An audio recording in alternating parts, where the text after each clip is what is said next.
All right, East Texas, so excited to have Hayden Burns here, who just won first place in the Lincoln-Douglas debate. He's a senior at the UT Tyler University Academy. Hayden, so excited to have you here. Oh, thank you. I'm very excited to be here this morning. So for those people in East Texas that don't know what the University Academy is, can you give them an idea? Absolutely. The University Academy was founded around 14 years ago by the university as a public charter school.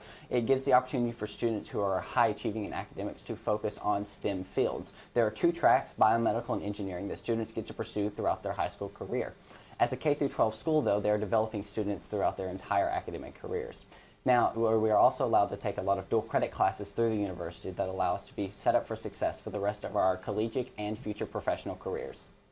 Well, East Texas, if that wasn't a great sales pitch and commercial for the UT Tyler University Academy, I don't know what was. That's great. Sounds like an awesome school. So which track are you leaning towards? So I've leaned towards the biomedical track throughout my career. I've always liked to have health science in my life and interact and do the dissections. Like one time I remember dissecting an eye. That was one of my favorite days of school ever. Now to most people that might sound disgusting, but to me that is a true fun thing that I get to do. And so I've always been biomed.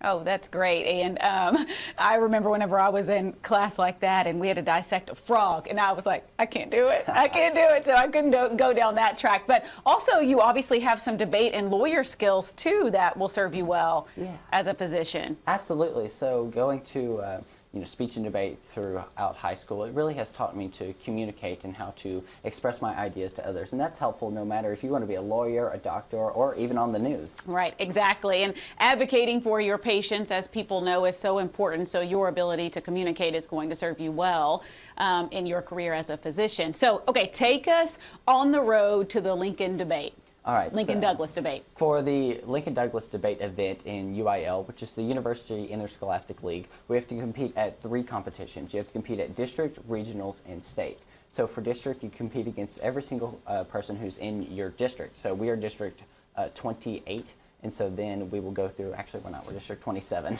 Yeah. And so competing through these competitions, the top 3 people advance to the next competition. And so you go to district, you advance in regionals, and then so on and so forth. Then at state, you get down to the top 12 in the entire conference. So it's an amazing experience. Wow, so the top 12 debaters were at the state competition? Yes, ma'am.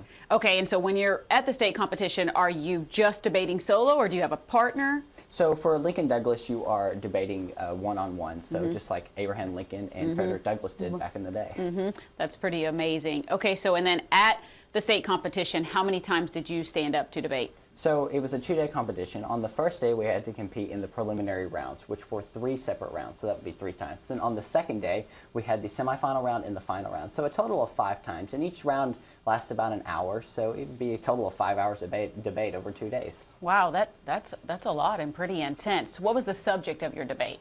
And so the topic for this semester was, on balance, the use of artificial intelligence in art, music, and literature is undesirable. Okay, and which side of the argument were you on, or did you have to prepare for both? Of course. So in Lincoln-Douglas, you have to be prepared for both sides, as you argue these cases all semester. And so if you're the affirmative case, you need to be arguing against AI, saying it's undesirable in art, music, and literature. But if you're on the negative case, then you need to be arguing for AI to be used in art, music, and literature. So having to prepare for both cases allows you to keep an open mind and really look at both sides of the argument. Was there a side of the argument that you leaned towards? Well, I would say my favorite was the one I used in the final round. I drew the negative case in the final round, so it was definitely, I guess I could say that's my favorite. Right. No, that's good. So what was one of your favorite moments from the competition? I think one of the best moments is when, after day 1, you're trying to get your last-minute preparation in for day 2, and you're sitting there in the hotel lobby with your peers and your coach, really trying to get some last-minute preparation in. Sometimes we stay up till 12, sometimes we stay up till 2, having to do last-minute research and just really have that moment of bonding between you and your peers. Right. All right. So it sounds like Hayden really likes hard work, is what he's saying. He likes to get the leg up on the competition. So what's next for you, Hayden, after you're a senior? So what are you going to do next? Absolutely. I am very excited to be attending UT Tyler in the fall. I'm majoring in biochemistry, and I've been accepted into the UT Tyler Honors College. It's truly an honor to be in the Honors College. Yeah. I know it's kind of a play on words. And I'm really excited to be a part of UT Tyler as they are building a medical school within the coming years. And as someone who has a dream of being a future physician, attending UT Tyler is really something that I believe is a fantastic decision. Yeah, and I second that because I also attended UT Tyler, so I agree with Hayden. I think that is an absolutely outstanding decision. It definitely helped me and opened a lot of doors. So Hayden, is there anything that I didn't ask you about the Lincoln Douglas competition or your plans in the future that you want to share with East Texas?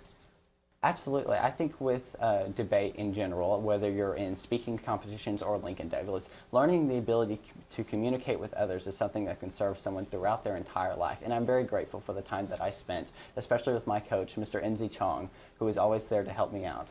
Yep, that's amazing. That was great to give your coach credit. So congratulations to him, too, on coaching a first-place winner. And we are so grateful for the time here to learn more about your road and your journey and the University Academy and also your future plans. So thanks for joining East Texas Now. Thank you for having me. I appreciate it. Yep, thank you.